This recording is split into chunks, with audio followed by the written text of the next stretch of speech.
All right, I think we are ready. Welcome guys on the fourth THEOcon. This is our fourth meetup. We started at the beginning of 2019, I think, as MobileCon internally at Theo, where we just shared mobile-related knowledge, and then we were like inviting everyone to see where we are heading.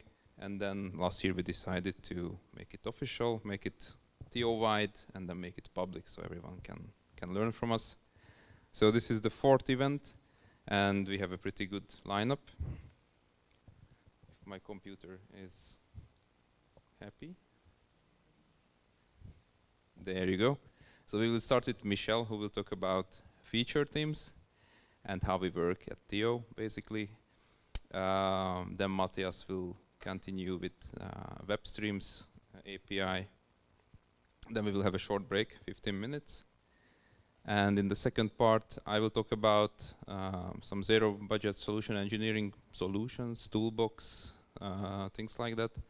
And then Christopher will talk about GStreamer. So that's the lineup. I think let's start with Michel now. Please.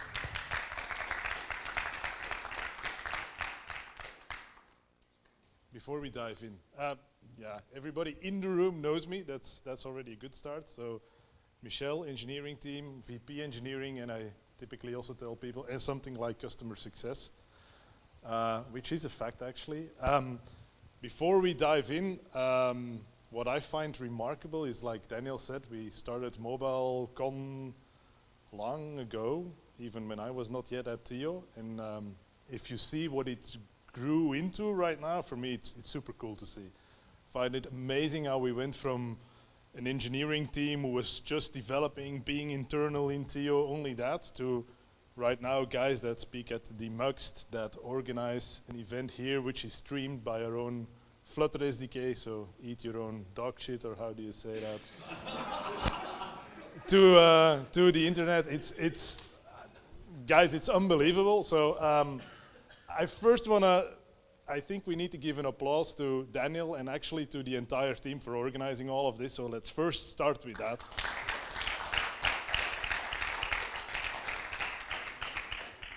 Then we have a fantastic host today, which we all actually know, but still will go quickly over it, because there are people in the room, thanks for visiting, that are not every day in this boring office looking at those boring walls, at those TVs, those kind of things.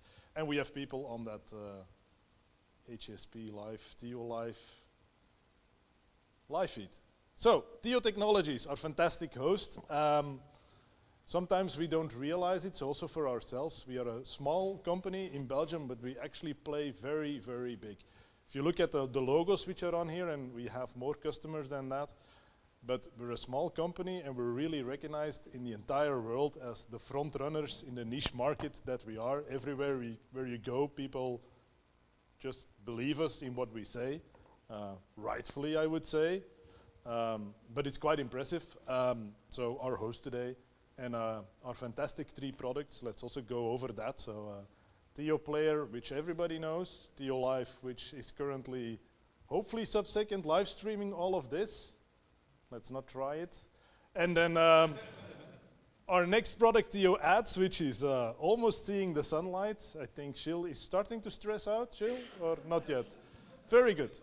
Very good, very good. So 3 products conquering the world, pretty amazing.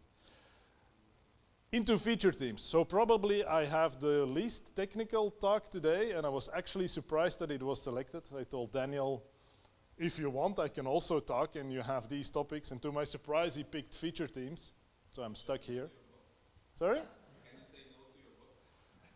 I do it every day, honestly. Every single day. But still, feature teams.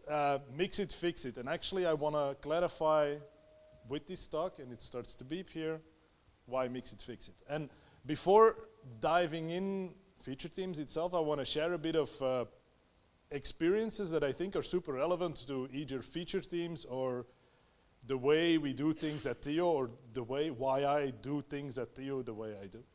One of the first things is a pretty cool project, and in most of the projects that I'm always involved, you typically have the moment oh fuck, this is a lot more than I anticipated. And this project certainly was one of that. So there was Liberty Global in 2018, and Liberty Global owns Virgin Media, owns Telenet, owns Ziggo in Holland, owns some other telcos in the world.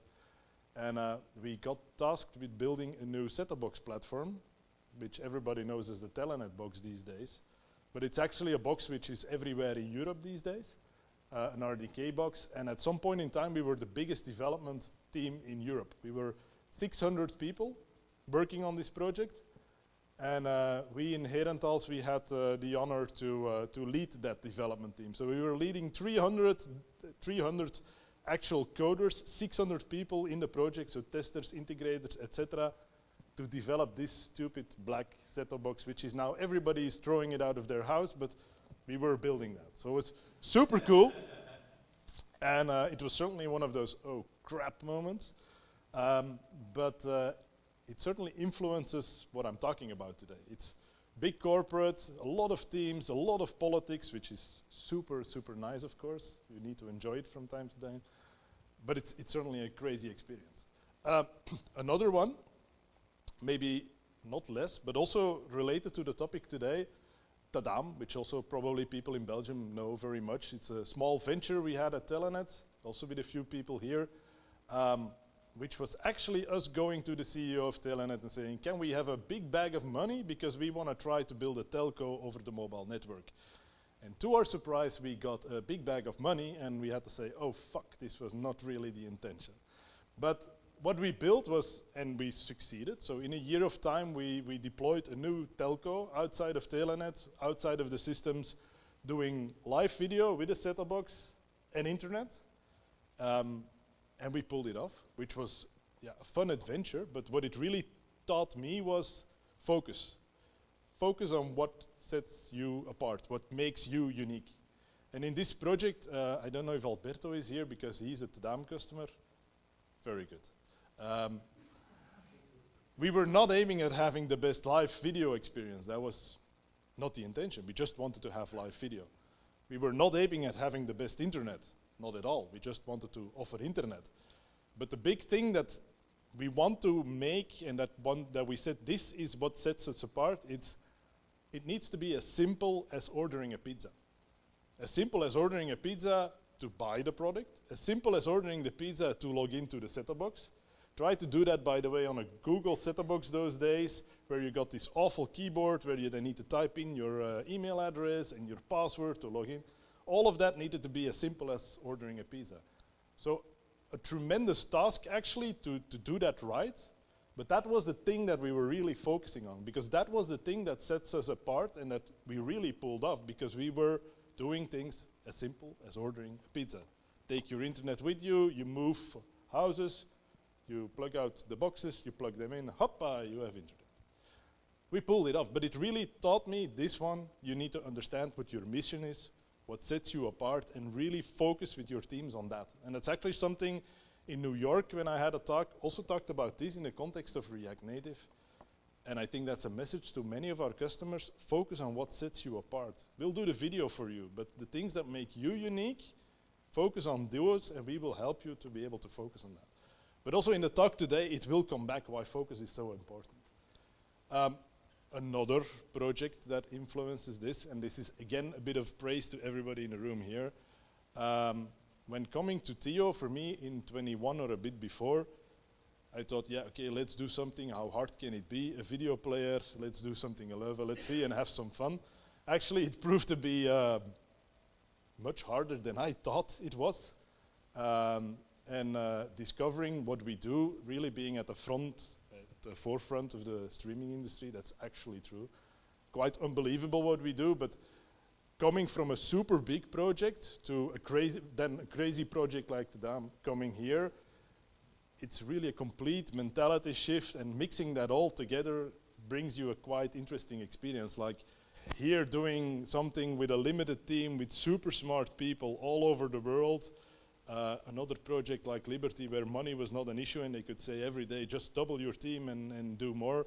So the mix was very interesting, but in all of those situations, the talk of today about feature teams is all applicable. And what I learned over all these projects, and I think probably people will already see me reference to these things, what I typically believe, or really believe, if you want to be successful, 3 things. You need to know where you're going. So if you're going to Amsterdam, you need to know that we're going to Amsterdam. If I go through Hasselt, which I would personally not do, or you go to Antwerp, that doesn't matter. I would go through Antwerp, but that doesn't really matter. As long as you get there, know where your goal is. The second thing, and that's probably a statement that people already heard me make it work, make it better, make it faster. Or actually, keep it simple. First, make sure it works, and then think of the next items. Super important. Last one, focus on the 3 items that really matter, that really make a difference. And I think that's in every job, in every role, everywhere. You always have, at a certain point in time, 20, 30, 40, 50 things that you think, all of these things need to happen, and I all need to control them, look at it, etc. In reality, you can't do that. You can focus on 3 things, max. So focus on 3 things. And the rest, yeah, know that it's moving, know that it's out there, keep a helicopter view on it, but don't try to control it, don't try to influence it. Focus on those 3 things that really, really make a difference. That's actually the 3 things that I also feel that really need to transfer in the way of working that everybody does every day, day by day. So let's look at a corporate engineering team, technical team. I was actually planning to copy some slides that I still had from the Liberty project, and they actually, it looks a little bit the same. So you have all of these different teams, a middleware team, a UI team, a backend team with an API team, with a front-end team, then you have a DevOps team which supports everybody because of course nobody can maintain their own development pipeline, so another team needs to do that. You have a lab team because nobody can install stuff in a lab, so you have a lab team that has to do that.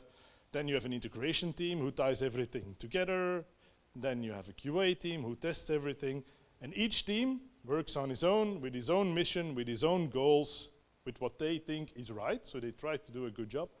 But actually, if you look at all of that, probably each team is doing things that really don't matter towards the end result. None of the teams probably really know what that end result exactly is. And if you then try to coordinate all of this in a project of 600 people, it becomes really a mess and a really spider web of who's dependent on who and who needs to go from where to get something done. On top of that, stakeholders, I tend to ignore them at that point in time, but doesn't really work. So you always have a product team that wants that button there and it needs to be blue and not dark blue and those kind of stuff. A marketing team that wants to shout something on the market. And then vendors. I never was at the vendor side before Theo, and I always thought, yeah, vendors, that's easy. Actually being on the other side and not being able to say, that's your problem, that doesn't really work. So vendors also play a part, and then you typically have a good vendor who collaborates in your process and helps you do your releases. But you also have vendors who say, nah, not gonna do that, I'll do it later.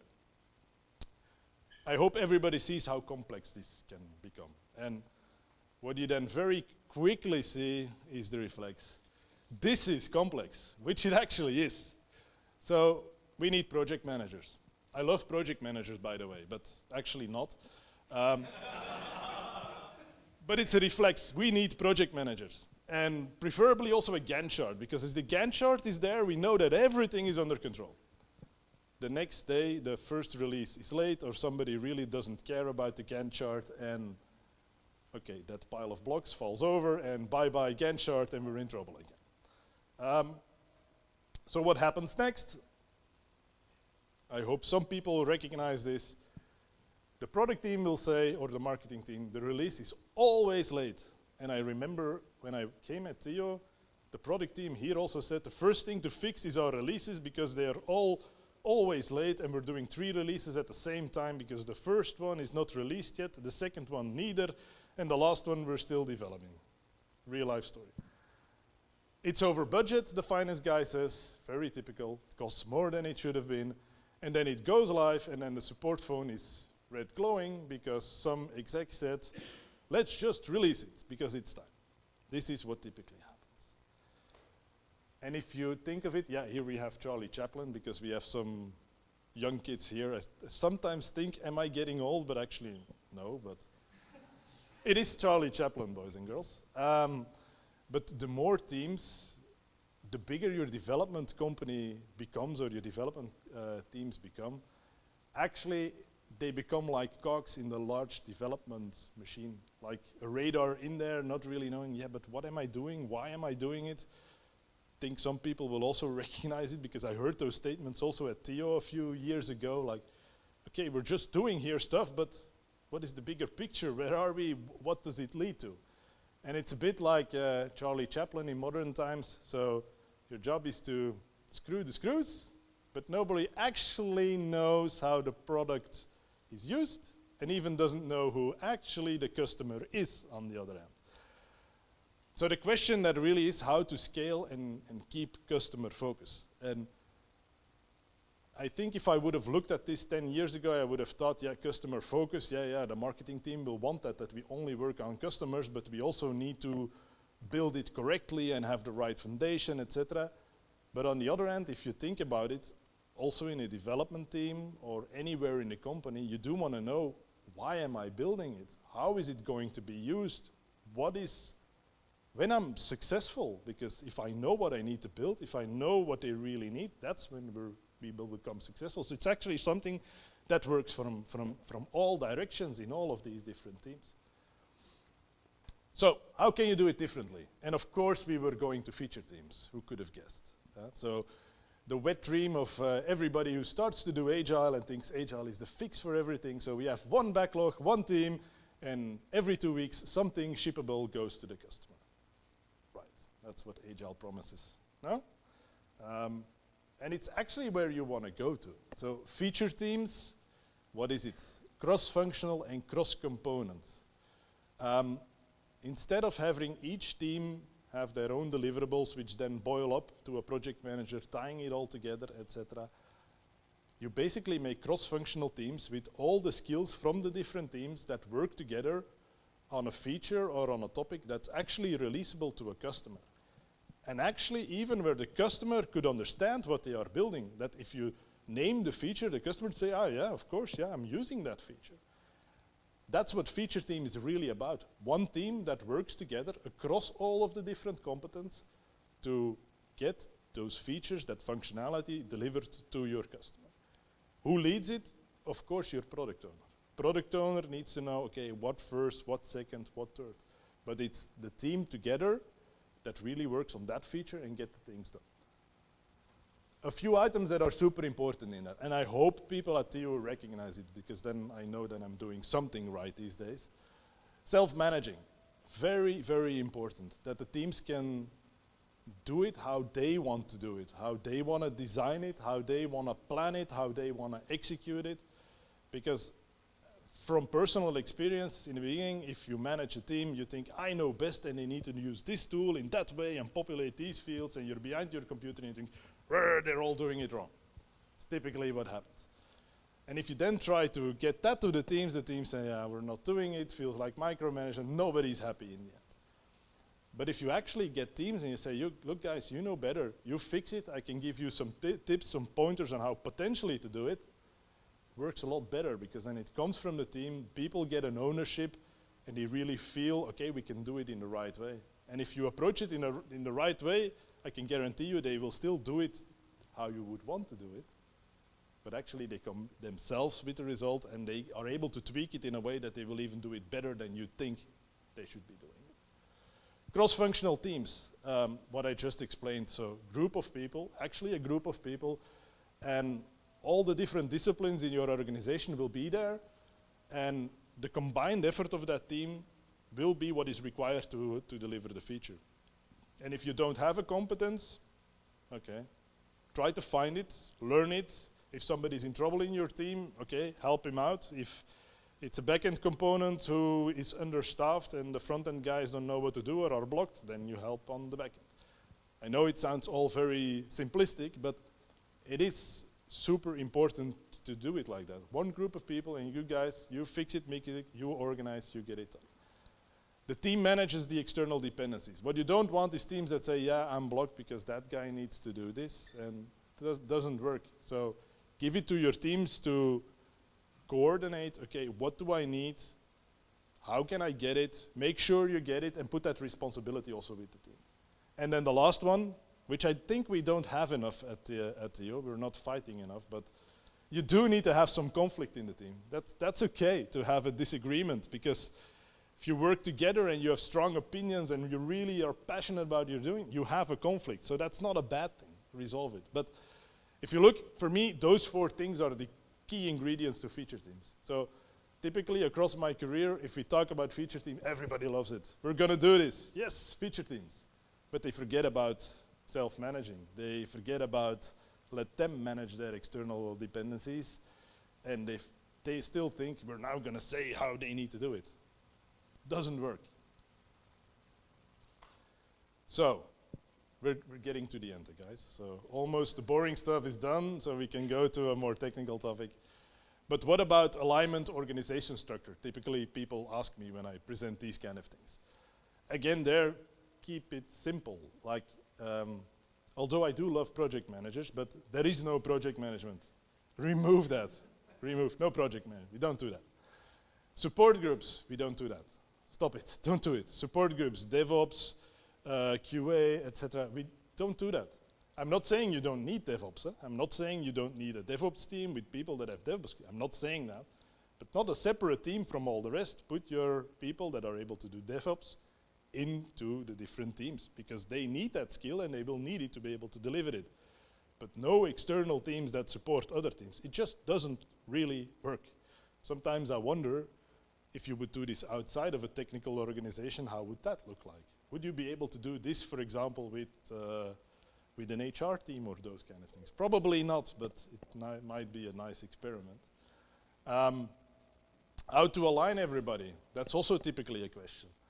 Well, a stand-up does a lot of things, like talk to each other. And I think even at a project of 600 people, we had every morning at 9 a call with people that matter. But every morning at 9, it was just a call to align everybody. And that does work. Just do a stand-up, make people talk, but also enforce people to talk. Say, talk at that point in time, but the rest of the day, I don't want to hear you talk about I'm blocked on that guy, or I'm stuck, blah, blah. Use the stand-up. And how to align the different teams. Bring your product owners together, make sure they fit into one room, and it should be okay to get alignment, typically. And the last thing, people development, that's a nice thing. Because I'm not saying remove your organizational structure with a development team here and a DevOps team there. I'm not saying that. But those teams, they will change to teams that really work on skills, on people development, on making sure that the people that are interested in that topic, in that experience, get the necessary coaching, the necessary training to do that job better in their feature team. So, feature teams. Everybody noticed that I was talking about feature teams?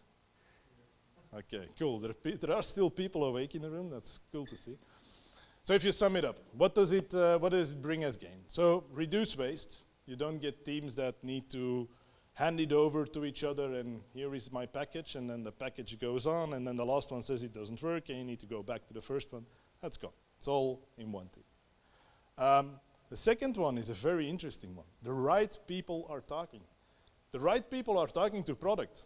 Product is not talking to some guy who is just passing through the message, but he's talking to the right guy who really knows the technology. The customer is talking to the right guy that is able to help them. It's not per se always the smartest guy, but they're talking to the right guy in the team to get it done. You get the right conversations. The risk in the schedule is also gone. No handoffs. That's the same as what I said earlier. There are less risks. It's all in one team. They can manage. They typically have the skills to get everything delivered. The focus remains on features that do bring value to the customer, because your team is close to your customer. They know what he needs, and they know what makes a difference. It provides context. I presume everybody currently at THEO does encounter customers already and does know, okay, that feature we're developing for that customer for this reason.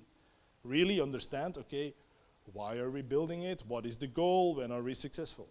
And then actually what it comes down to, you bring technology much closer to the customer. Much closer, what can the technology do? What can we mean for a customer? What can we do? Then my last slide. I presume everybody's happy for the last slide?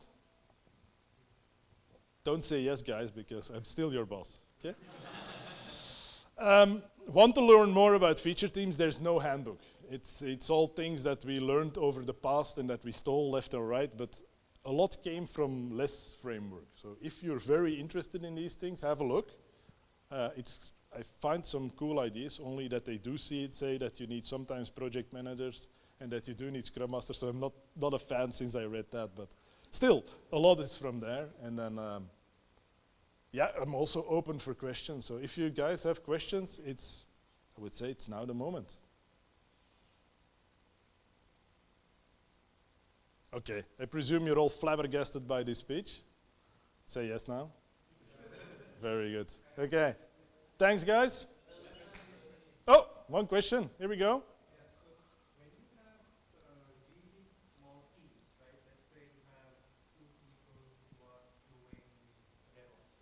Yeah. And you have 3 or 4 like different things going on, and some of them require quite a lot of bandwidth from the DevOps. How do you then sort of make this work where the people have to be embedded within those teams? Typically, you try to indeed embed them into these feeds, in these teams. Now, on the other hand, yeah, be a bit pragmatic. If you see that you have 2 people, you have 3 feature teams, I do say that, for example, in the Liberty project, we had similar cases, and then you always had a representative into the feature team, and he took the work with them towards that DevOps team, for example. Is that ideal? No, but on the other hand, you do still get that context, that proximity, and you still get that it can be managed from one team. So, on the other hand, if you do this for a longer period of time, you do see that these issues and those dependencies on a DevOps team, they change. Because you will also have all of the skills in the team to be able to do your deployment, to be able to manage your lab, because you also need to give them autonomy. Yeah? It can't work if you say to your feature team, it's nice, you can deliver, you have to deliver, but you cannot touch the lab. That doesn't work. So you will see that over time, the team will be able to do it themselves. They will develop tools to deploy, they will make for themselves the process easier, and I think you would see over time that the DevOps team you had in the past will be much less asked. So I think my answer is a bit over time you will see a decrease on the dependency of these guys, although they are still very much needed. Come on guys, somebody from Theo with a smart question, that would be new this year. Come on guys, no? Okay, good, I hope you enjoyed it. Over to the next one.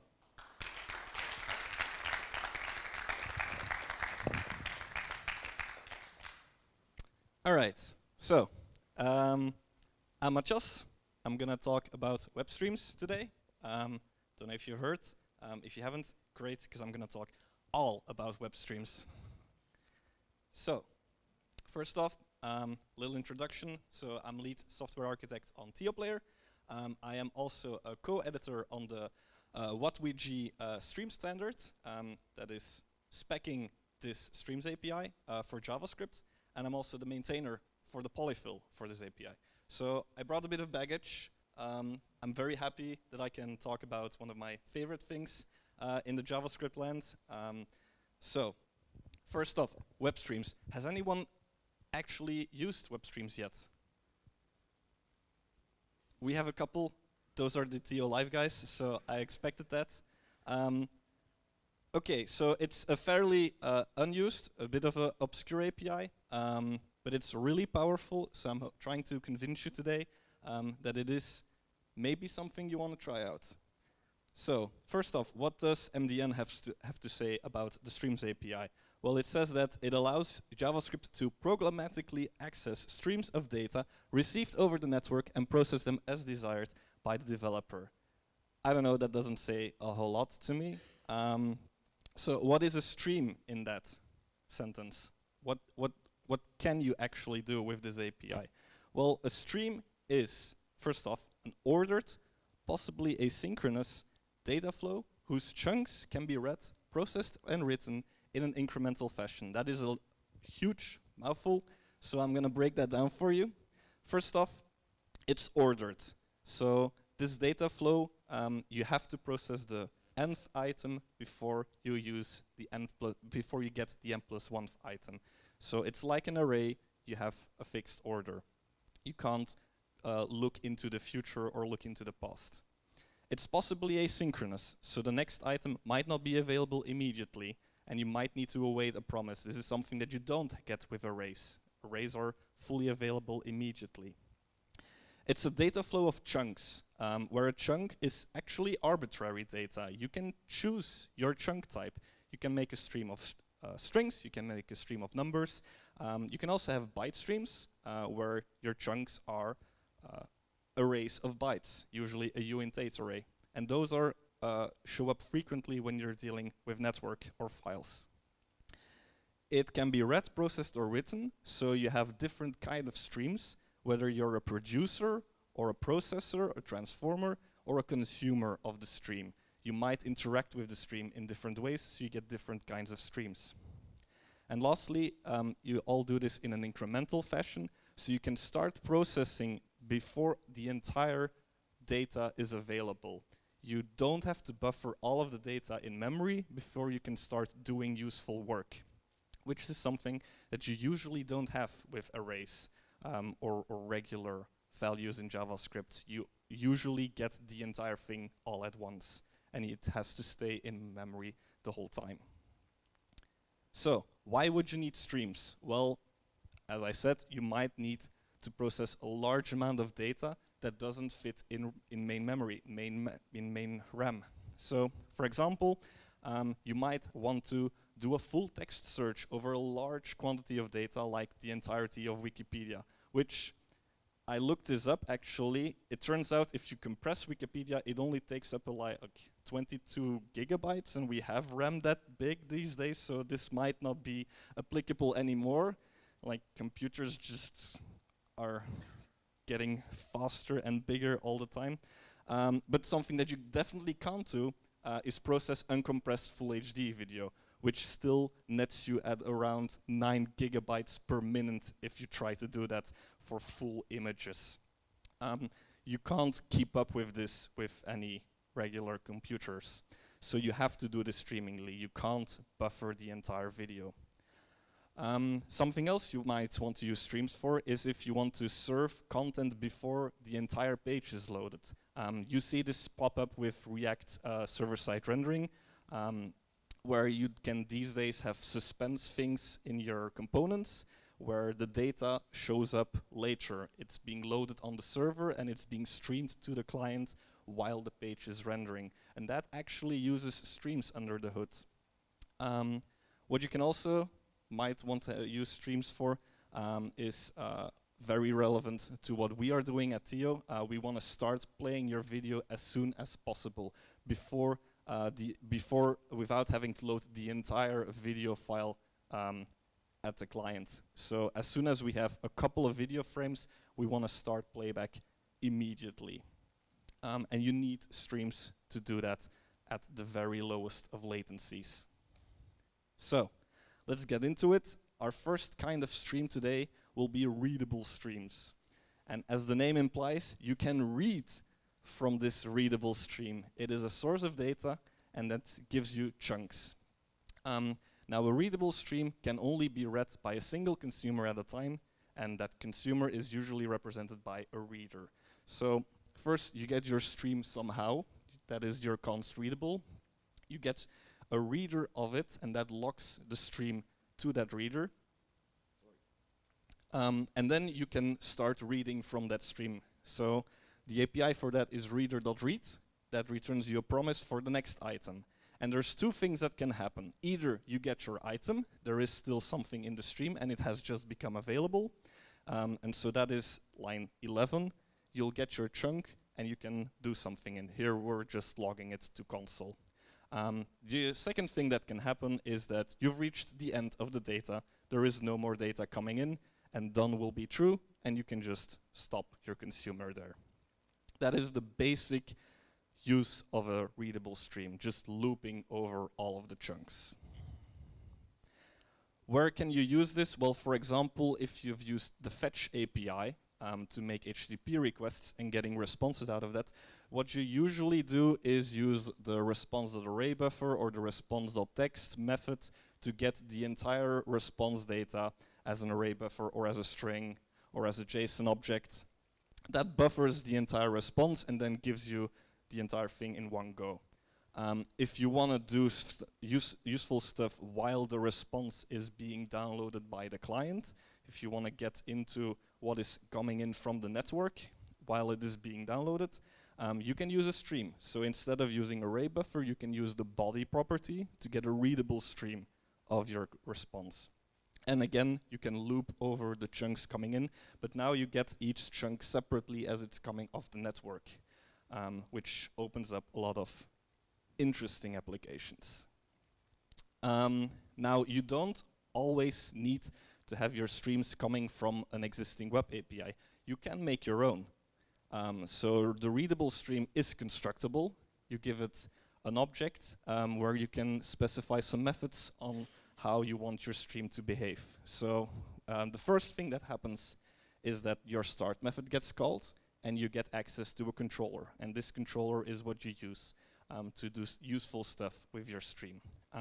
When more data is needed from your stream, the pull method is called, and then you can hopefully set something up that will eventually put more data into the stream. And when the consumer is no longer interested in your stream, maybe something else happened, maybe the user clicked a cancel button somewhere, or maybe they navigated to a different page, your cancel method gets invoked and you can clean stuff up. Now, again, this controller gives you ways to modify the state of your stream. So what you usually want to do is enqueue more data. You somehow get some more data that belongs to your stream. You enqueue it and it'll get to the consumer.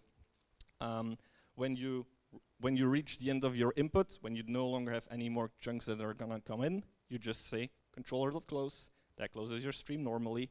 If you encounter an error while you're trying to get more data, you can say controller.error, and that will abruptly close your stream. So the consumer will get notified that there's an error, and they can clean stuff up on their end too.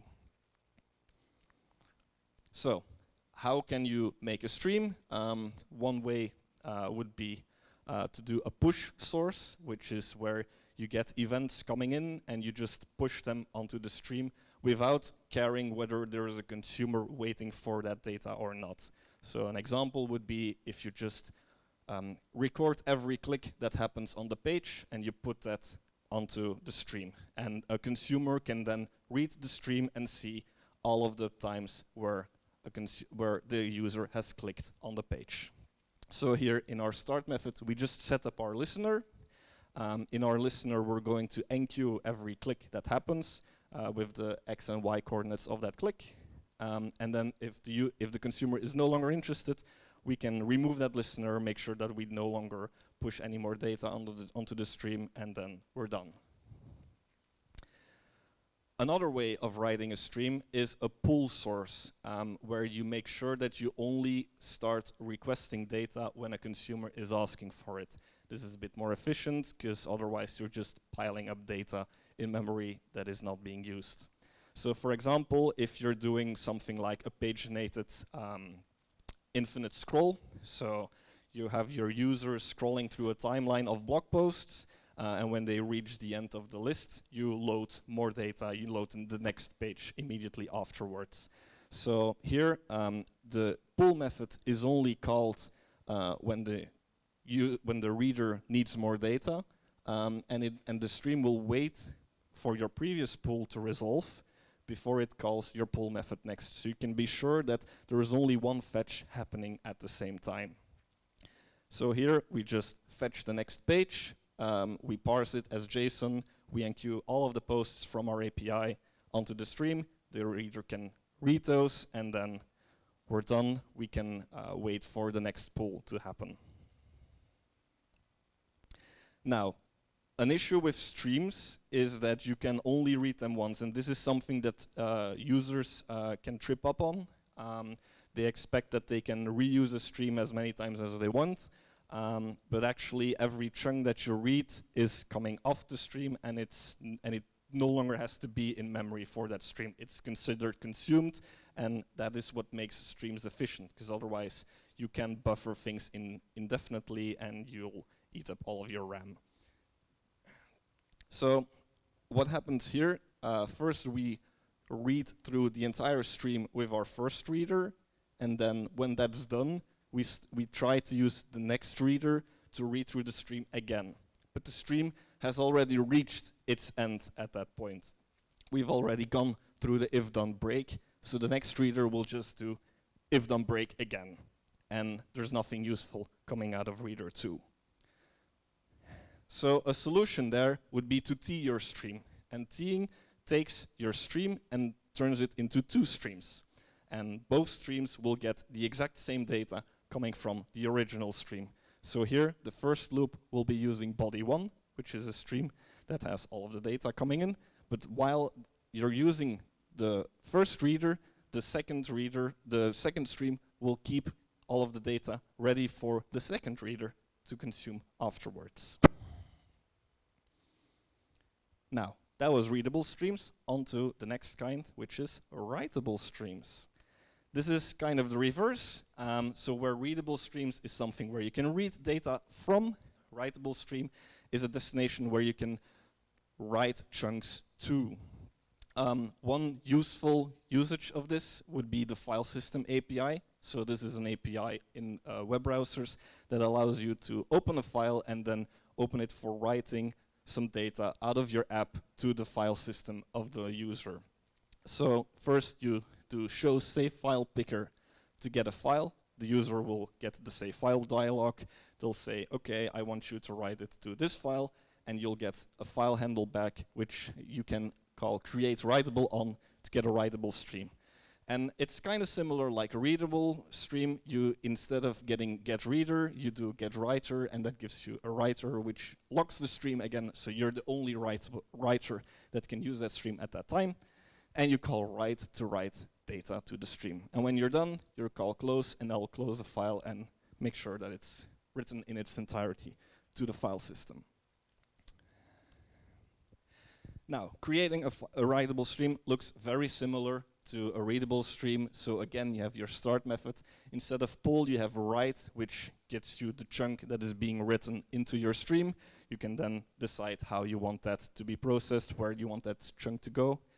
When the writer is done writing chunks, you get a close call, and if the writer encounters an error, if something happens while producing the content of the app that wants to be written to the file, you can say, okay, abort it, don't actually write to the file system or whatever, just clean it up right now.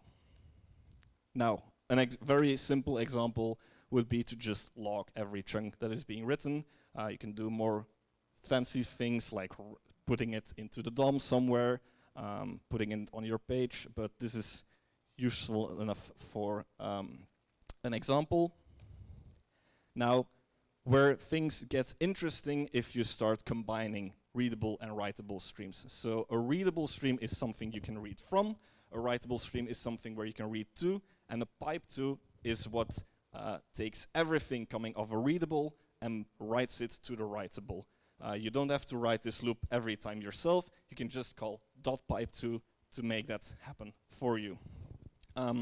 This also propagates closing, so if the readable reaches end of stream, writable closes and makes sure that the file is written in its entirety.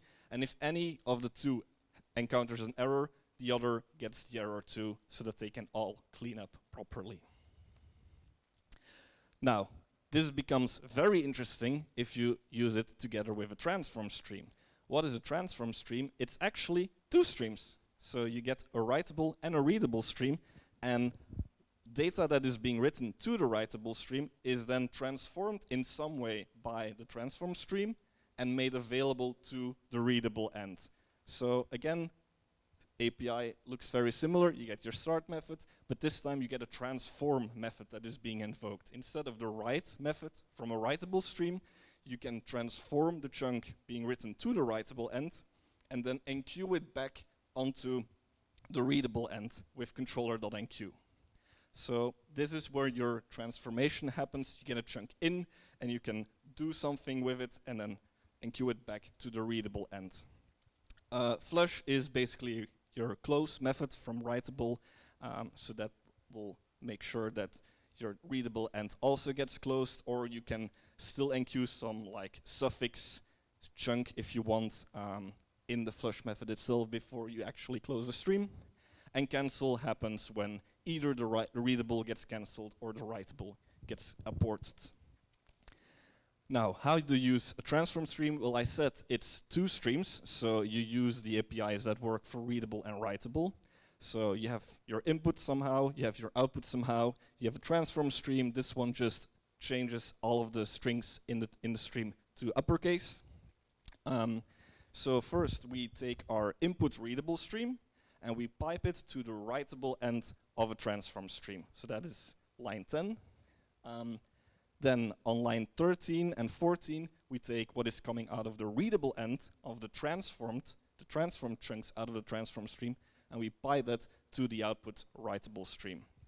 Now, because this is something that that happens so many times, the Streams API has a shorthand for it, and we call that pipe through. So pipe through will do both pipes. It'll pipe the input to the writable of what you give it, and then it returns the readable so that you can pipe that back to the output stream. So that makes things very easy to write, and it also makes it very easy to compose. So if you have multiple transform streams, you can do pipe through, pipe through, pipe through, and then eventually pipe it to your final output. And so this is what really takes advantage of all of the Streams API and what you usually would write as your like top level application code, where you set up your entire like long pipeline, your long pipe chain that does all of your application logic. Now, a bit of a more advanced topic. So what Streams are also doing in the background is queuing chunks that have not been read or written yet, and also managing back pressure for you, which is also really important to get really efficient streams. So every stream has an internal queue. So for example, if you have a readable stream where the reader is not reading yet, you might have your source and queuing chunks that are not being consumed immediately, so they go into queue. And so if a reader comes along later, they can get it immediately out of the queue and then catch up with the source again. The same thing happens with a writable stream. If you have your writer pushing in chunks in too fast before the sync can deal with them, they get into the queue and then you can process them later. And a transform stream, it's again a pair of streams, so it has a pair of queues, one for the readable and one for the writable end. Now, you can have your stream will try to fill up its queue up to the desired stream, up to the desired size of the stream's queue, and that the specific size of that is governed by a queuing strategy. So, for example, you might have a strategy that says, I want to keep around 10 items in the stream's queue, so that when a reader comes along and is not being very fast at reading, we try to fill up to 10 items, and then we stop requesting more items, so that a reader can easily get some items out quickly. But then if they're if they're no longer asking for them anymore, we just stop at 10 and then we wait until they actually start pulling things out of the queue. That is important to keep your queue sizes bounded by some number, so that you don't again fill up entire main memory just because you're just not using your data immediately or fast enough. So a count queuing strategy is just doing that, counting the chunks in your queue. There's also the byte length queuing strategy, which counts the number of bytes in your byte stream. So if you have chunks coming in with various sizes, this will add them all up and then see what is the total size of your queue to keep that bounded. So for example, this example stream here, it'll stop pulling at 10 calls to pull, and then it'll just pause until a reader comes along and starts using the chunks. Now, back pressure is when your queue size exceeds the desired size. So the readable stream will stop calling pull. It will no longer request more streams off the main source, and a writable stream, when it reaches its queue size, it'll say to the writer, I'm not ready to accept any more chunks at this time, so please hold off with calling write if you can. And in a long pipe chain, so again with lots of transform streams in the middle, this back pressure signal will propagate from the back of the stream of your final sync all the way up to the original source readable stream, usually a fetch or a file that you're reading at the front. And then that helps make sure that you're not pulling in too much data off the network that you're not immediately going to use. So when you encounter that, you want your original source to try to deliver chunks at a slower pace so that we don't, again, consume the entire memory. Okay, now that is all readable, writable, and transform streams. There are some cool new features coming up in the Streams API that you might want to start using. So one thing that we've seen coming up again was this reader loop. You always had to write while true, await reader read, and then check if it's done, and then do something. This is boilerplatey, and it's annoying to write, so I'm happy to say that you can now just write for await off. Yes. So for await off, this is like a for off loop, but it has the await built in. So not only can you iterate over regular arrays or sync iterators, you can also iterate over async iterators, and a readable stream is an async iterator. It implements that protocol. So it makes writing consumers much easier. And it's actually being supported pretty well now. Firefox had it since version 110, and since Chrome 124, which released in April, you can also use this in Chrome. Now, there's also the inverse, readablestream.from, which makes it easier to convert any data that you already have and make it a stream, make it into a readable stream. So usually you start off maybe with just a fixed array of chunks, or maybe you have a set of chunks and you want to turn that into a readable stream, or maybe you have an async generator function that is somehow generating your chunks, and you can also turn that into a stream, all with the same API. Or maybe you're using this in Node.js, which also implements the WebStreams API, and you can take a Node readable stream, which is a different API, but it also implements the async iterator protocol, so you can convert that with readablestream.from into a readable stream. So this makes interoperability really nice. You can convert basically anything into a readable stream and then iterate over it with for await off. You don't really have to worry about what kind of data you're dealing in, what kind of format it is. You can convert back and forward, however you like. Support is not great yet, so Firefox is doing a really good job here, but Chrome needs to catch up, and Safari, well, yeah, the Apple guys over at Cupertino really need to get to work with streams, but it'll come. Now, streams is great to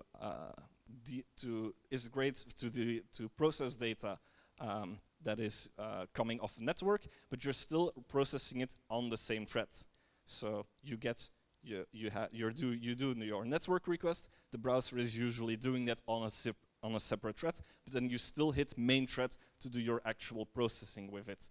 Whereas if your processing is like really CPU intensive, you might not want to do it on your main thread, all of your work, but then still eventually get the final result of your final stream onto main thread and then do something with it. So the way you would do that is transfer your stream to a worker. So if you've used web workers before, you might know about the post message API. What you might not know is that a post message API also takes in a list of transferable items. So the second parameter there, that says that these objects, I no longer want to be using this in this context, on this thread. I want to transfer ownership of this object to the other thread. So here we use that to set up a stream, a pipe chain across threads actually. So on the main thread on our page.js, we make a transform stream. We keep the writable end on our side, but we say, I want to transfer this readable end to the worker. So I can use the regular getWriter API to write chunks on main thread, put them into the stream, and they'll magically appear again on the other side in worker.js in its readable view of that stream. And so you can use this to do CPU intensive processing on another thread. So here we're again using a worker. This time it is the worker posting a transform stream back to us, but it works the same both directions. And so on main threads we get the transform stream. So again, we just treat this as a regular transform stream. We fetch our data coming from the network, we pipe it through that transform stream, and we consume the output coming out of it. And what happens on the worker, we don't care. It might eat up all of the CPU of that thread, but main threads will keep being snappy, being very responsive, and keeping everything flowing smoothly. Now, transferable streams are pretty well supported, actually. So Chrome and Firefox, again, Safari, catch up, please. But the good thing is, if you can't wait, you can polyfill all of these features. So again, I maintain the WebStreams polyfill. This has support for async iteration. This has support for readable stream from. And if you want to use transferable stream, the API is a bit different, but I also have an npm package for that. So there's no reason not to use streams. You can. So go for it. That is all I've got today. Any questions?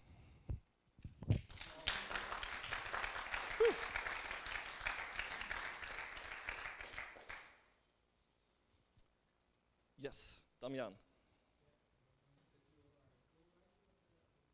Correct? So there are some Apple engineers that review the spec changes, but right now it is mostly 2 Chrome guys and me. Yeah.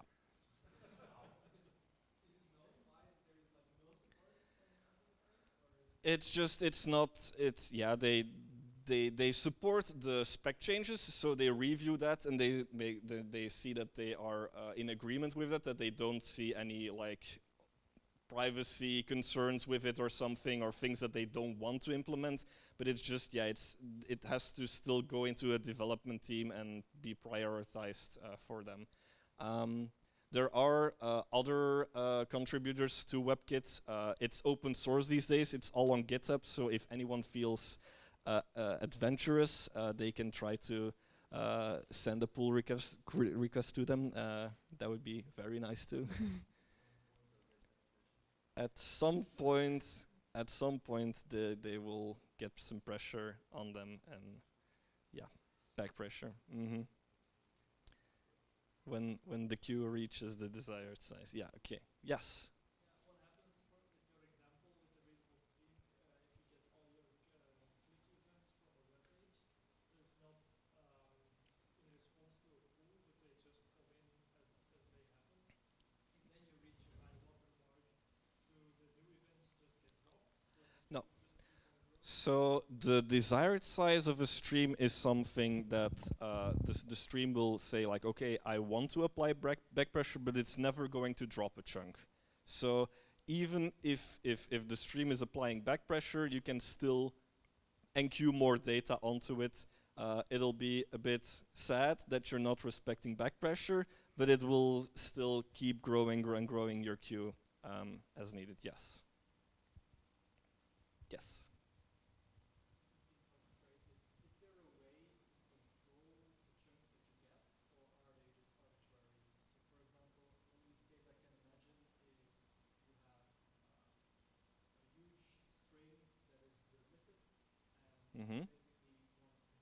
want to have each chunk be limited part. Will it just abruptly give a chunk halfway, or how to approach the kind of use case? Will it work with the transfer stream? So if you can write a transform stream that accepts arbitrary size chunks and then splits them up and then re-enqueues them to the next one in line. So you can write your own stream that does the limiting. So for example, what we at Theo would do is we take in an arbitrary byte stream coming off the network, and we see that it's FMP4, so we would chunk that at MP4 boundaries. And so then the next one in line doesn't have to worry about dealing with half an MP4 file somewhere, for example. Yes. A transform stream would be in the middle there. So a transform stream, all of my examples have been just calling enqueue once in transform, but there is nothing stopping you from calling enqueue multiple times. And each time you call on the equals stream, to get the next one, which reads, I guess, it gets in chunk. It's not that it gets everything up to that. No, you get every chunk individually, yes. There is no API to say I want to read the entire queue all at once. You would have to repeatedly call read to get that, yes. Yes. There is currently no API to see if there are, yeah, so you would say like, okay, you're in the reader, you want to know if reader.read is going to do actual awaiting or if it's just going to read from a queue. There is no API to introspect that at this point, no. But it is something that I've also thought about, like maybe that would be cool to have, but yeah, we need a proper use case to support why we would want an API for this. Again, the stream standard is up on GitHub. Last link there, slides will go live. I'll put a link to the slides on Meetup too, so you can look at it. But this is open. All of the web standards are developed in the open. So if you have a good idea and you can get some support of it, you put in some effort, you can get this into the spec. Okay, I think that's all. Yep.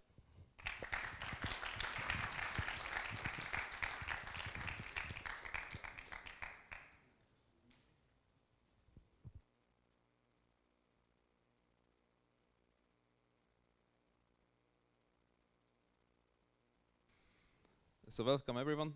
My talk is about zero budget solution engineering toolbox. We will see later what this is. First, who am I? I'm Dallos, mobile team lead at Theo, and I'm also responsible for the Flutter SDKs while still developing some software. And yeah, if you know me, then I'm always working on something in my free time. I'm always tinkering with something. So you will see some of the experiences from those things in this talk too. So the agenda for the talk is basically, yeah, what is this fancy title, Zero Budget Solution Engineering, and why we need it. Important things to consider when you start building something for a customer or for your own, and see some case studies. And I will show you some tools that you can use later. So my goal with the presentation is just show you approaches and show you tools that you can help you quickly iterate, quickly prototype things, and then you can jump on those things really fast. And it just setting the right mindset. It's not about the tool itself. It's just setting your mindset on how to get things done. And if you remember just one tool, then you know what to search for, and you can find alternatives, and it's all over the internet that you can use. So, are you ready? I will use some fancy slides, some flashy ones, because it's dark here, so maybe you fall asleep. So this will, burn a bit your eyes, and we go from there. All right. So, what is zero budget solution engineering? It's basically crafting cost-effective solutions which has high impact, and usually you have to do this nowadays for customers, because everyone has issues with costs, right? Everyone is doing cost cutting, layoffs, everything. So you have to take care of your budget, basically. And it's important to leverage your creativity, resourcefulness, and try to use whatever is out there. Hopefully it's free. If not, you have to see what you can do with minimal money involved. And you have to just focus on what matters and what customers really want, what you really want to put out there. Like Michel said, just get that first working solution out and then later iterate on it. So when you start building something, then you set your initial version requirement. Basically your MVP product. You have to have one basic value that the customers will say, oh yeah, okay, because of that I will try your product and I will go with it. So you really have to satisfy those guys with your initial version, or you have to satisfy yourself if it's something for you, for your own needs. And then you can also get feedback immediately if people start using it. You have to identify the core features, you have to prioritize them, and then you just start working on the ones which matters, and then you try to iterate as fast as possible. So when you start building something, okay, how you start, what is your goal, how to continue, do you have any limits? So in my case, when I work on something, and that can be a solution for a customer, or just tweaking something at home for myself, then I always have usually two options I take. Do I have to deliver something fast, or do I have time for experimentation, for example? And if I have to deliver something fast, then I always go with the tools that I'm comfortable with. I use every day, and I just know what to touch, and I really know every bit of those things. Or if I don't, then I know what to search for and how to solve it. And then you try to automate as fast as possible. If you have time to experiment and you see a learning opportunity, then first do your own research and make sure that you are using the right tools, and then set limits. So whenever you see like, okay, I'm spending too much time to understand this tool, okay, let's go back to my known tools where I'm comfortable with. I have a plan B, a plan C. Just go with those things, and then maybe later I will experiment with this thing again. So after we have these expectations, let's see some case studies. These are real life examples, basically from tools I built or I experienced with it, and you can see the approaches that I took. And basically, you don't have to remember anything from this presentation, except maybe one small tool from each slide. I think that's something useful for you later. And I will make sure that it will burn into your retina. So you will see fancy animations thanks to Apple Keynote, because I'm using that beautiful tool now. It's the first time I'm trying, but I think it's pretty okay with the fancy animations. There will be more, just wait for it. So the first thing I want to show you is a website I built. It's called workwithvisa.com. It's a pretty old one. The only thing what it did, it aggregated jobs with Visa sponsorships. So if people needed Visa, they can come here and see, okay, who is hiring, and give them Visa. It looks pretty basic, but basically what you have to do is you have to get the data, right? You have to see, okay, how I get the jobs from where I get the jobs. You think like, okay, I will just scrape the internet. I have some sources, maybe Stack Overflow jobs, so I will just every day run something on it. So the best option is a cron job, but you don't want to run it on your home server and just keep it running. And you need something, probably something that's free and available. And then you can use, for example, GitHub Actions, which is free for open source project, but also you have 2,000 minutes if you have a private project. So for example, a cron job that runs every day, twice, let's say, and then just runs for, I don't know, half a minute, you can easily fetch the whole internet with it, and then you are good, and you are still in your budget. Everything is free, and then you get your content basically. After you have your content, you're right. Let's store it somewhere because we have to render it later. We have to show it to the people. Maybe you consider, all right, do I need to do some versioning? Okay, should I revert in some cases? Everything is automated, shit can happen. How can I go back? Then the ways you can store data, you just pick a random database. MongoDB is my white card now. You can pick any you wish, which are available free online. From this is the first thing came in my mind, but yeah, you can use SQL and anything you want. Or maybe a stupid idea, but yeah, why not store it in Git? You can just have a JSON file every time you fetch the jobs data, you smash it into JSON, and then when you have to render it, you can read it from a JSON and it's there. The word of the slide, GitHub Actions, to remember. I wish I could have audio to like do something, but you can imagine. That's that. So yeah, I think this is one of the really powerful tools that you can have today, and it's free, and you can experiment with it. You can have different build machines, different stuff. So I think it's really good tool from GitHub to do your private projects with it or pet projects with it. So yeah, after you save the data, then you're like, all right, let's have some basic UI. Let's render it for the people. Okay, should it be a static website? Should it be a dynamic website? Okay, if I want SEO for it, because yeah, if people search for, I don't know, jobs with visa, yeah, they should find it in Google, for example. And then usually you know that if the site is static, then it's more SEO friendly. So you have to be ready for that. And one of the really good tools I found, it's Gatsby. We use it also at Theo already to generate documentation, for example. And it just builds once your whole website, you publish it, and then you can forget it forever. It's there, basically.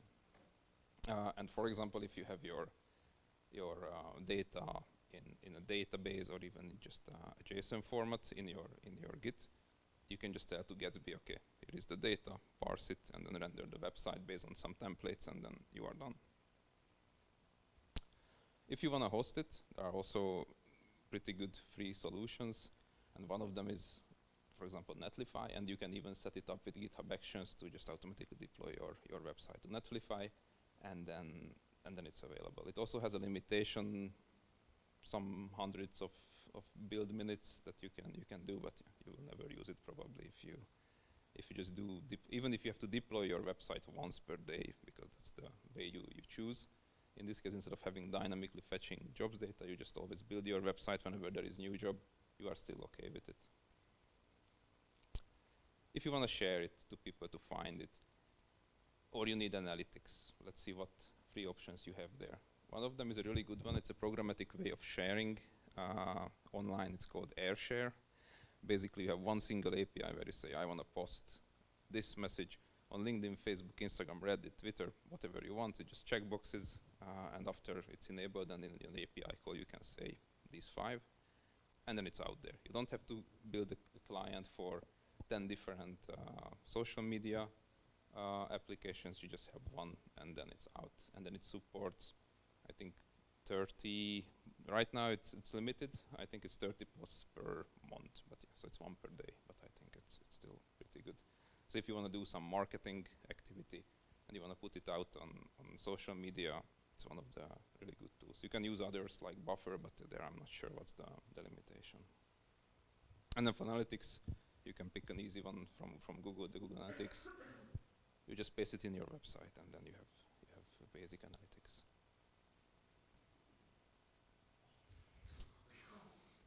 Word of the slide, Gatsby. I think I really like it because it's pretty much easy. Once you have your template for your static website, you just have to fill in the data, and you can decide how you fill it in. You can fill it in from locally, from files, from JSON, from remote database, anywhere you want. And then yeah, it's pretty smooth experience. So I can really just vote for it. If you guys want to try something, just host something static. We can even go further. So what if we let people post their own job descriptions? So then we try to put something that's more dynamic into the story. Then basically we'll have a form, they fill in the data, and they press a button, and then that goes somewhere. And that somewhere, yeah, has to be a service that runs, has to handle your request. And one of the good options is after you even deploy to Netlify, the functions are available there for you. These are basically, yeah, you can run code on demand, and then you can decide, okay, do I want to post those job descriptions immediately? do I want to save it somewhere? Do I want to save it somewhere else in a different database because maybe I want to pre-filter them first, I want to do some manual job, I want to run some different logic. You can even put it in an Airtable or Google Sheets, or just feed it back to your own website. How it gets built, it's up to you. Then what if people want to pay, they want to promote their jobs? And one of the easiest ways is using Stripe, and Stripe has a pretty powerful API called Stripe Checkout, where it's just a link where you say, go to this page, these are the prices. After the people clicked on one, they paid. It redirects you back to your website where you can say successful payment, and you are done. And you can add that moment, because you still have a webhook where you update something in your database, but in theory you are done, and then people paid, and you have the money, and they are happy, and everything is there. Guess what's the word of the slide? Voila, nice. All right, so after work with Visa, let's see another one. Maybe it's a stupid project, but it was interesting to work on it. It's Redirect to Me. It's basically a service where you can generate SSL certificates for your local host. Sometimes you need it because you have to test things on a Chromecast that only accept SSL certified domains, right? And then you can just put something on HTTP. If you have to have your own self-signed certificate, then yeah, you have to trust the whole chain and here and there and whatever. With this solution, basically what you get is you log in, magic happens in the background, and at the end you have your own subdomain, and you can link it to your localhost IP address. Basically, it can be localhost, it can be local network IP address, and then you are good to go. Basically, you get the certificates, basic sample that you can set up your server, and then anything that needs local network testing on HTTPS, it's there, and it never leaves your network. It doesn't go to a third-party service that puts SSL around it or whatever, like ngrok or the others, just on your network, basically. So yeah, for this project, basically what you need is generate SSL certificates. How do you generate certificates? There are a lot of libraries. You can run some node scripts, and then yeah, hopefully it works. But there is a really good one called ACMA, which does all the job for you. It's just a bash script. But the good thing is, you just run it, and then magic happens, and you have your certificate. But again, you have to run it somewhere, and you guessed it, it runs on GitHub Actions. And then, yeah, while the certificate is getting generated, you also need to put that DNS entry somewhere to get the domain validated. And for that one, you can use Cloudflare. It's one of my favorite providers, domain providers, and the whole system. But they support a lot of things, and they have a really nice API where you can just talk to their services and change your domain settings on the fly. And basically, the script that creates the SSL certificate talks to Cloudflare, and everything is just done in one batch, and your domain is also validated. If you have to store something, because yeah, at the end you get your certificates and you want to share with the users, then yeah, you can again store it in a database, store it somewhere as you wish. You store it in Git, which is maybe not the best idea, or in a random database, or you pick Firebase database because that's another thing that you never tried before and you want to play with it, for example. Word of the slide. Voila, nice. We should play lottery. All right. So you have your certificates generated, stored somewhere. Everyone is happy, but yeah, you don't want to give it to everyone. Basically, you don't want to share certificates online because then they could be revoked, and yeah, you want to limit to those users who really want it. So you want user management. The easiest example is that you use Firebase and they have the login component. You smash it somewhere, and it just works. You don't have to do anything. On the Firebase backend, you just say, oh, I want enable Google, Facebook, I don't know, email login, SMS login, whatever checkboxes, and you are done. From the moment your client renders the login page, and it redirects people to the right moment. It's really powerful. If you have never tried it, I think you should. It's really nice. And then if you want to put some extra logic behind it, like, okay, if someone is logged in and you want to trigger an action in your database, or you want to trigger a GitHub action, for example, to start generating certificates, you can use the Firebase functions, for example, to call into that functionality. It is similar like Netlify functions, basically. It's just a code that runs, and you have a limited number of time to run it. Yeah, after you have these things, you still want to have some nicer front end. You can choose anything you want. Right now I picked React because there was an example that had Firebase login integrated, so it was a quick start. But you can use anything you wish. I think it just the important stuff is that you don't have to reinvent the wheel. You just pick something that's already there and look around and modify it based on your needs. After you are done with it, you want to host it, you can host it again. Netlify, Firebase, even GitHub pages, whatever you wish based on the needs you have. Just be mindful of your requirements, and then you can choose something. And what I'm talking about here, it's still all free, basically. You don't have to spend any money on it. The word of the slide. All right, the last case study I want to talk about and tools used and approaches I took is the THEOcon application that we used all today, basically to test if the stream is working. And I think some of the guys watching it from home. It's basically a Flutter application that shows the meetup schedule. You can click on the presentations, you can get some insights, and then there is a live view where THEO Live Flutter SDK plays the videos. So here the approach was a bit different because you had to pick something that's done hopefully within a day, because you don't want to develop an application for 2 weeks for this thing and sacrifice everything. So I wanted to have a solution. I wanted to look around, okay, can I deliver something within a day? I have, let's say, 2 nights to get things done. What's possible?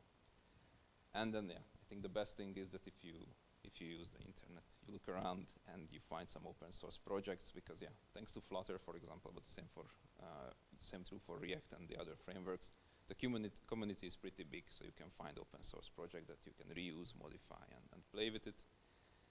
And here, thanks God, there was an almost good conference application mock-up that I could just use and deal with it. You can find the source code, by the way, in the app itself. So if you're interested from where it comes, you can find it there.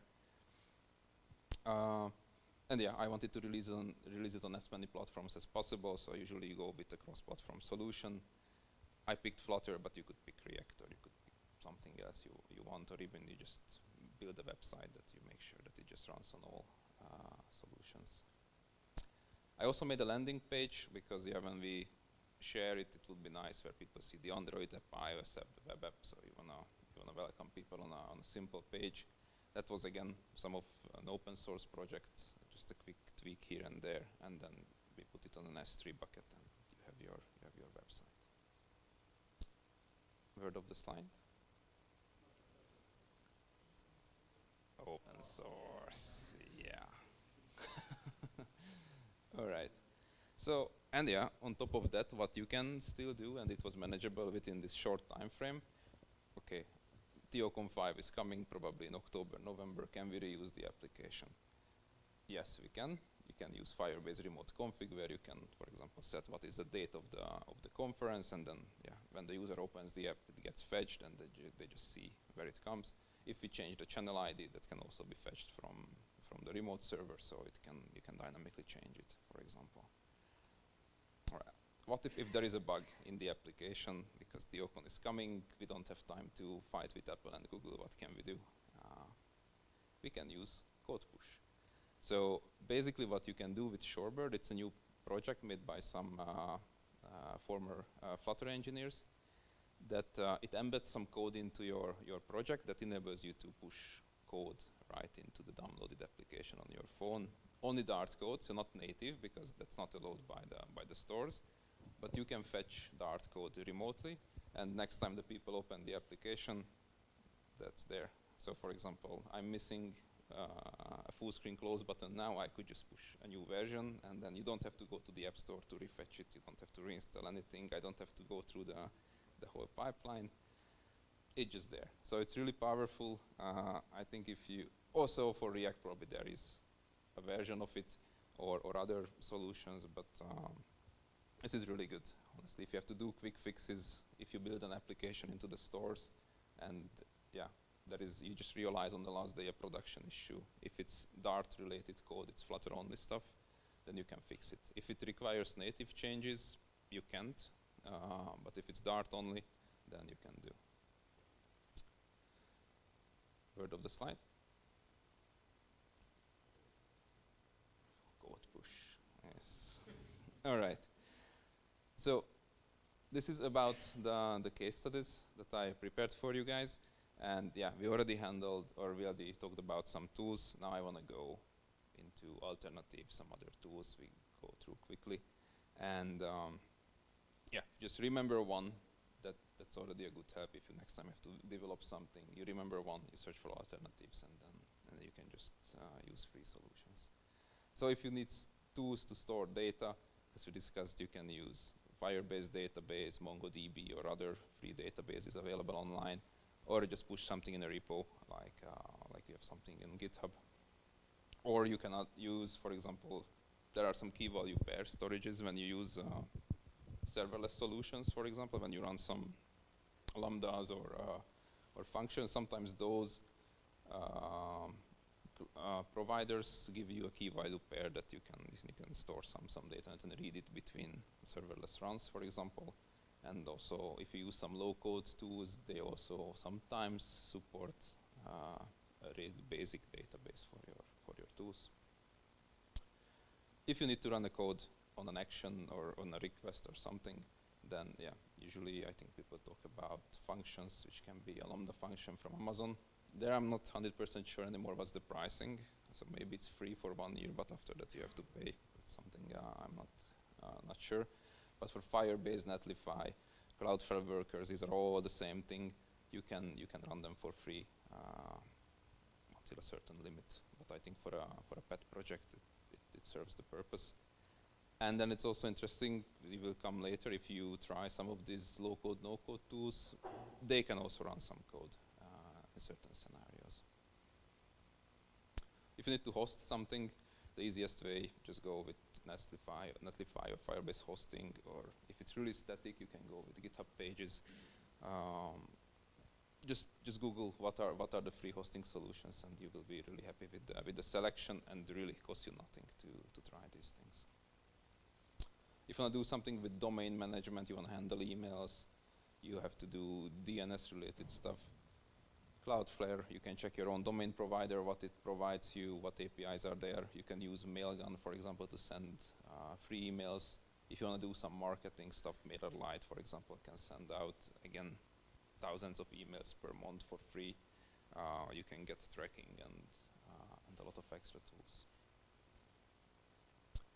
And yeah, tools for dummies, basically, where you say like, I don't know code, I don't want to do code, I just want to drag and drop stuff. There are really good low-code, no-code solutions. Basically, one of them is Zapier, or if this, then that, or Pipedream. That's one of my favorite. With Pipedream, is the same as the others. You can say like, okay, if action happens on LinkedIn, for example, run this logic, or send me an email. Or if someone adds a new entry into my Excel file, I want to send an email to myself. Or if there is a new invoice available in my emails, I want to transfer that email into a Google Drive, or whatever. You can really hook up anything you want.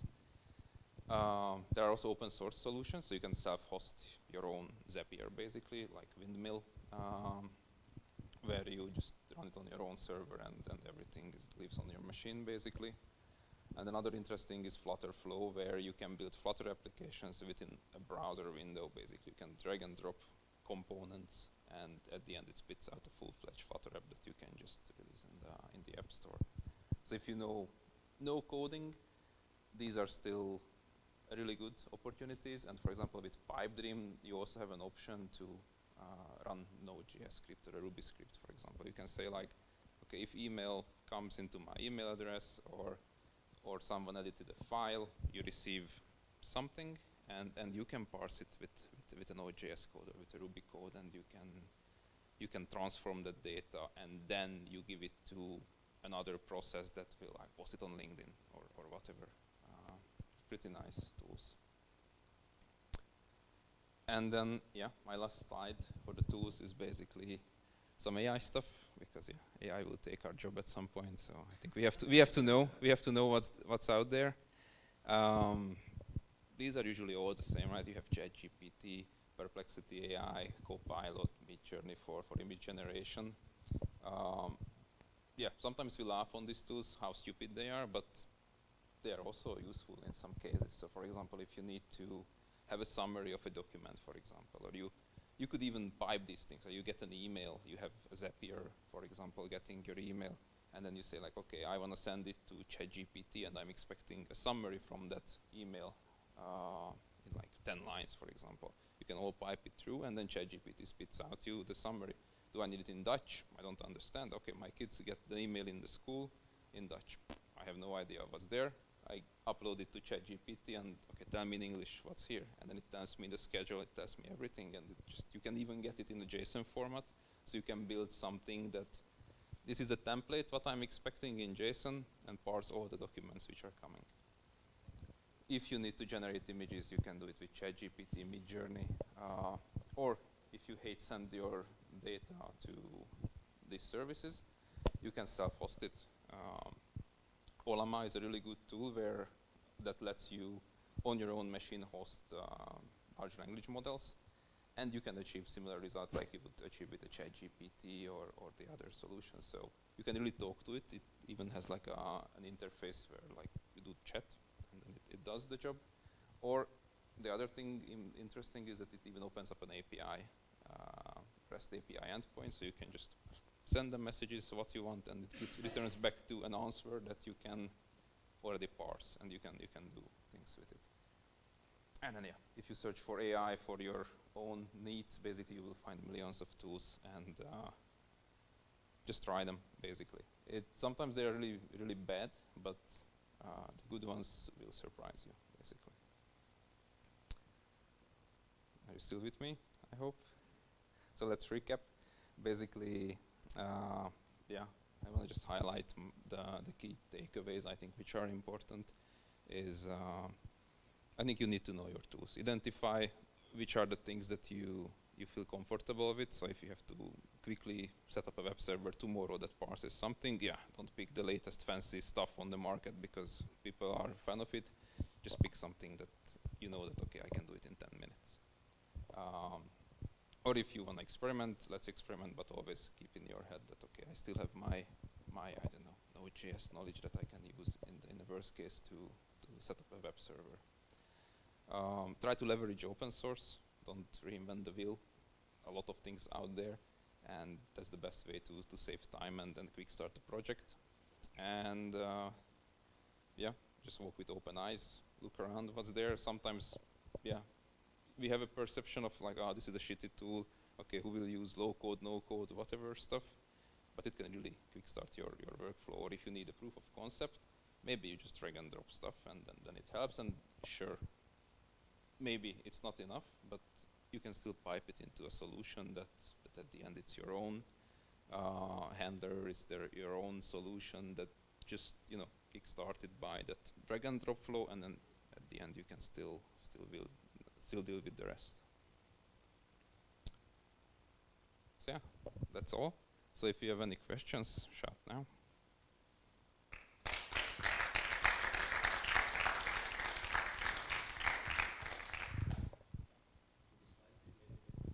Yes, but it's burned in, right?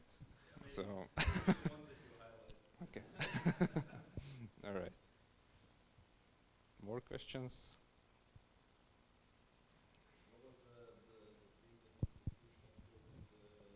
Shorebird. If it runs in Dart, you can. but if it requires some underlying native thing, then not. But what you can do is you can push it in an application where it's dormant, right? You just have the code there, it does nothing. You send it to the App Store as, I don't know, some image viewer application or whatever, and then tomorrow you activate it, and then it will work. In theory, it's possible. Yes. All right. Thank you, guys. There we go. So my name is Christopher. I'm going to talk a bit about GStreamer. So who am I? I work here at Theo at the Olive team, where we have the most green, well-oiled, low-latency streaming engine using HESP. So what is GStreamer? Quick show of hands. Who has done anything with streams or seen a talk about something stream related? Excellent.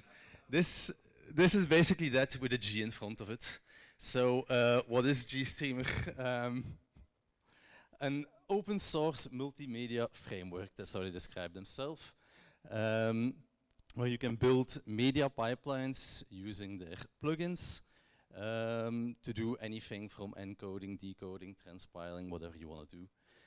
It's originally written in C, and currently like 1/3 of the code is written in Rust, and they also have official Rust bindings. So if you want to write something in GStreamer, those are the two main options you can go with. How did we ever get to GStreamer? So when I joined the Theo Live team, at that moment we did our transcoding using FFmpeg. I would describe the situation we were in as in the F spot over there. It was very easy to use because it was just a CLI tool, you just generate the commands. But there was a big lack of customizability.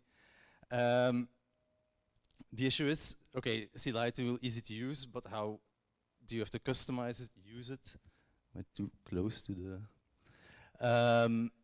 so you just generate CLI. Kan ik dit naar beneden zetten? Okay. You just generate some kind of CLI command, and then you just have a program that reads the log outputs and tries to see what's happening there. But it's very hard to change anything because you would have to kill a CLI command, spawn a new one. So it's very easy to get started, but at some point you hit a wall. So the most straightforward follow-up for that would be to use libav, because FFmpeg is built on top of libav. So we tried to look into that. They arrived at this L spot over there, which gave us all the customizability what we wanted, but with very limited things coming out of the box. So threading, you had to do it yourself. You basically had to not reinvent the water, but build your own FFmpeg using libav, and you only had the option of really doing it in C. So eventually we arrived at this spot with GStreamer, which was for us a bit hard to find, but once we were able to hit it, I'm trying to do a serious conversation here, it felt really good. I'll explain why.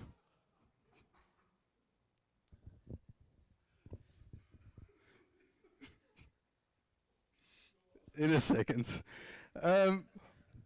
So, what does it look like to create a very simple GStreamer pipeline?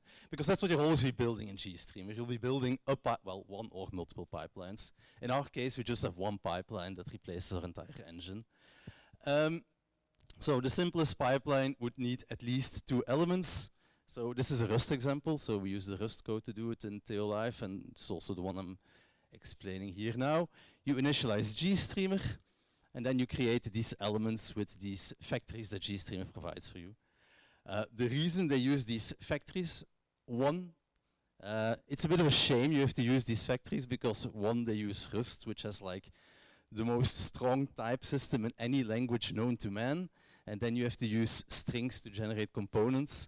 But there is a reason behind this, as in they know they have a very wide library of built-in plugins, but you can add as many plugins as you want yourself. And because of that, I think they stick with this factory model.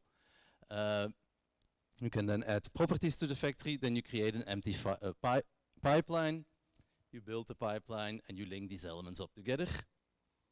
Then you have the pipeline. So what you should do is you should run the pipeline, set state playing.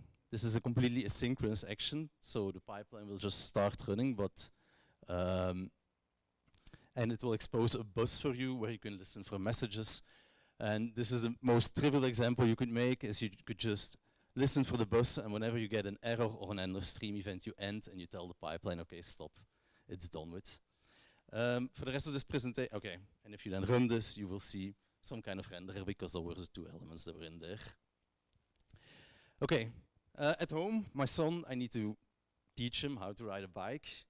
What's the best way of teaching someone how to use something? Indeed, it's to build some Google Slides and show them. So what are we gonna do? We're gonna build a very simple pipeline here. We just ingest some RTMP and we try to create an ABR ladder because that's also the basis of what we needed, but this is a very simplified example. Okay, step one, we want RTMP, so we go to the GStreamer docs and we look up RTMP and we will quickly arrive at this RTMP source. Some explanation here, something about paths. What does this all mean? Well, in GStreamer, it has a wide variety of plugins, and each plugin has one or multiple elements you can use in your pipeline. And each of these elements you can a bit see as one of the streams Mattias mentions. So you have source elements, which is basically a readable stream. It provides you with a source that could be linked to a sink. Then you have filter elements, a bit the transform streams. They have a sink where data will stream into, and they will provide a source where the data will stream out of. A third element you have is sink elements. Data will stream into it. This is usually the endpoint of your pipeline, or multiple endpoints of your pipeline. And then you have demuxers, or any other kind of element where you can have 0 or 10 or 20 sinks and 0 or 10 or 20 sources. And then there's the fifth element, which is a movie you could stream with GStreamer.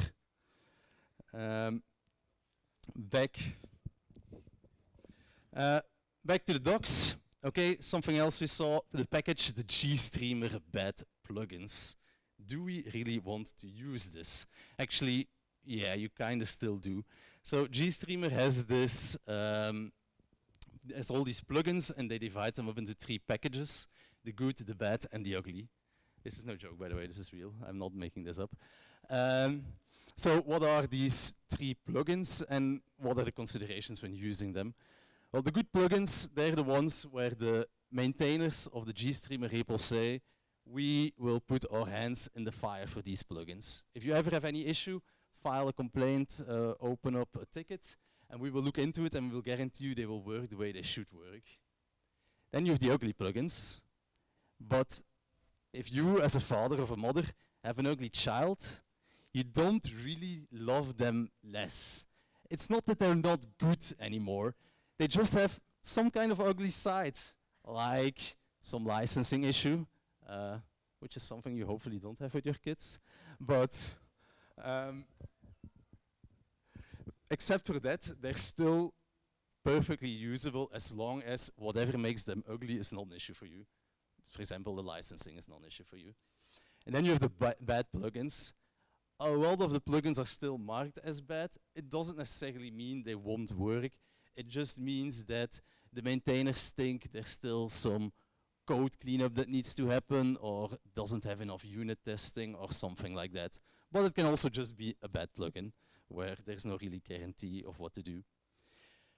Okay, so we have this RTMP source, we want to test it out. GStreamer has some very nice utilities to do this, because normally in the end result you want to do this in code, so you will have to write some C or some Rust code to create all this. But if you're in in your prototyping phase, there is the nice GST launch command where you can build simple pipelines. At some point you'll hit a wall because there's only so much you can do with the CLI, point in case FFMPEG. But it's a nice way for me to demonstrate what these pipelines would do and will do. So if I just run this command, I'll get this output. The pipeline will transition to the pause state, pre-roll, transition to playing state. Everything is happening. Everything is fine. With the extra bonus that you can ask GStreamer to create to visualize this pipeline, where you will see, okay, I have these 2 elements, And the source element of the RTMP source is linked to the sync pad of the fake sync. And you will also see that there is some content negotiation between them, but in this case it's just any, because RTMP source can apparently output any, which is not actually the case, obviously. So, okay, let's try to just visualize this. The example I shown in the Rust code, it showed that there is this auto video sync. Okay, let's link this up to our RTMP source and see what happens. Let's see this play out. But no, GStreamer will give an error like this saying not negotiated. This is an error that once you start building pipelines with GStreamer, you will see a lot. Each GStreamer source and sync pad have a specific set of capabilities they can handle. And whenever they are linked, GStreamer will try to negotiate which one is fine for both of them. And in this case, there is no overlap between whatever comes out of RTMP and whatever goes into auto video. When you have a bigger pipeline, this negotiation will go throughout the entire pipeline. So you might have an element A that can do type 1 to 5, an element B that can do 3 to 5, an element C that only accepts 4. Then GStreamer will go all the way up to that first element to say you need to be outputting 4, so that will arrive all the way through the pipeline. Or it will tell you, okay, because you added this element, I can no longer negotiate, go fix it. So we go back to the docs. We need to fix something because RTMP, it outputs FLV, so you need to demux this. And the doc page will give you some nice explanation of, okay, we have this FLV demux and it has 3 types of pads. It has a sync pad, which is always present. It has an audio pad, which is sometimes present, only when the stream contains audio, and a video pad, which is sometimes present. And they will also show, for audio I hid it because it was way too big of a list, it will also show, okay, what are the different type of capabilities that this thing can output. In our case, we know it's gonna be the H.264, so I'm gonna build on top of that. Okay, so we continue building our pipeline this way. Okay, we say, okay, we have the FLV demux. We give it a name because we're gonna need to have 2 pads at the end of it, the audio and the video pad. And then we can, okay, the audio pad, parse it, decode it, send it to a fake sync. The video pad, parse it, decode it, also send it to a fake sync. And this pipeline should be working now. So when we look at the output, it's still not working because we have some threading issues. GStreamer is very strict with back pressure, as in inside an element could be implemented to have some kind of buffer or something, but by default, whenever this, and which is also the case for the FLV demux, if it sends a package and it will send it to both audio and video, it will only be able to send the next packet if the previous packet was consumed by the next sync in line. And all of this at the moment is running inside one thread. And I'm doing some hardware decoding, which I'm guessing is using my CPU at the same time as the audio decoding, and it's just not running. So GStreamer obviously has a solution for this, and that's queues. Queues do 2 things. 1, they provide you with a queue where you can buffer different messages. And 2, they are the boundaries between threads. So whenever you add a queue into GStreamer, you introduce a new thread into your pipeline. So in the case of our pipeline, we have the source, the RTMP source, which we're demuxing. And everything that's demuxed will immediately be synced by the 2 queues, because what the queue does is it will take messages as long as it's not full, that is. So queue has a limit, but these queues will then transfer all these messages to a new thread, and on that point on, there's a new thread. So the process that we were just running, that was just running in 1 thread, will now be running in 3 threads. You have the 1 thread that does the RTMP and demuxing, 1 thread that does all the audio decoding, and 1 thread that does all the video decoding. And if you run this, this will run perfectly. Don't have a funny screenshot to show here, it just will run. Okay, so there's only one thing left to do for this pipeline, and that's, okay, we want to have these three qualities that come out of it to create this ABR ladder. GStreamer also has a nice component for this, and it's called a T. A T is something that has always one sink, so you have to sink something into it, and it has as many sources if you want. It can have 0 sources, it can have 20 sources. And so what I did here is I just added 3 queues to it so that each source will again make a new thread, and then in each thread you can do your video scaling, your encoding, whatever you want to do from here on out with this pipeline. Some final remarks.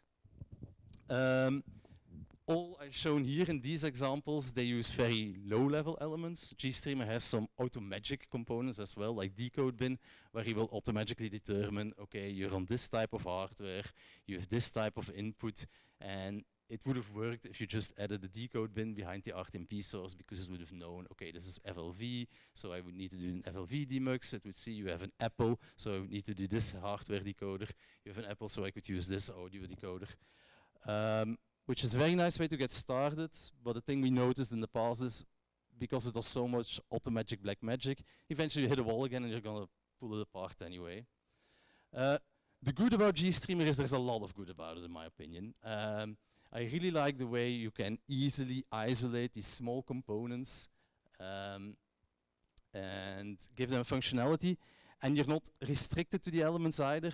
You can bundle them into something they call bins, and you even have a way of jumping in and out of GStreamer. So GStreamer has a way of creating a component where it just sends you whatever bytes come out of it, and you can then take over from your own end, which is what we do at the TheoLive team as well. Then there's the bad and the ugly as well. The bad, in my opinion, is installation. So we install GStreamer one on Docker, on my Mac, and at home I also installed it on the Windows PC. Installation is vastly different for all 3 use cases, and my Mac just stopped working GStreamer. At the moment I wanted to create this presentation. Not happy about that. Something got updated and GStreamer just stopped working altogether. It's a dependency hell. So it's nice when it works, but you need to get it to work. That's the benefit of Docker. Once it runs in Docker, it will keep running in Docker. You just have to get it set up the first time. The ugly, I really love the way that they're going full in the Rust direction, because I'm a big fan of Rust. The Rust bindings are not as Rust-esque as I want them to be. So it's a lot of plain strings and a lot of runtime checking. Rust is a language which does a lot at compile time. When you do GStreamer, the compile time stuff is mostly up to you. How we solve it is we just write some wrappers around the components that we commonly use, so that those wrappers have some compile time checking. But stuff like ownership, when you create an element and you add it to a pipeline, even though you just pass it by reference, it will be owned. It will have some kind of backing things that will be owned, and if you drop that element, it will not be released from memory. So GStreamer will take control over these things, which is not really the Rust way, but except for that, mostly good. Questions? Yes, Daniel.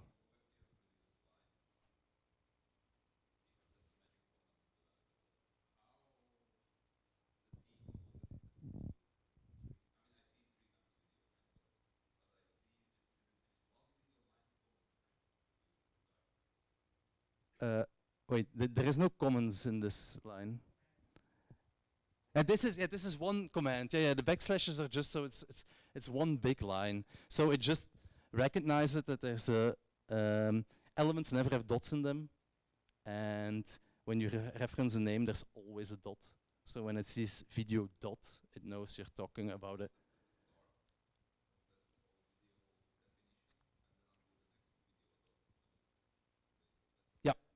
So exclamation mark means I want to link the source of the previous element to the sink of the next element. And in code, you sometimes have to wait for sources to be available, but this exclamation mark does all of that automatically for you. And it knows when it sees a dot that you're referencing something in the past. Yes. No. What we do have done is combine some elements into bins, and we just use app syncs, which is a special type of sync which just feeds back everything into your app, and then we do the management ourselves. But it could have been possible. We could have created an HESP sync where you just have to feed in some audio and some video, and it will do entire HESP thing. That would be technically possible.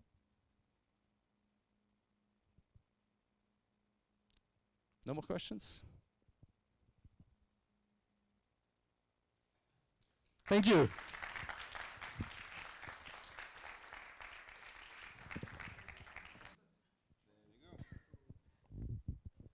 So thank you very much, guys, for joining. Behind this QR code, you can find again the applications, the meetup link, and everything that's connected to the event.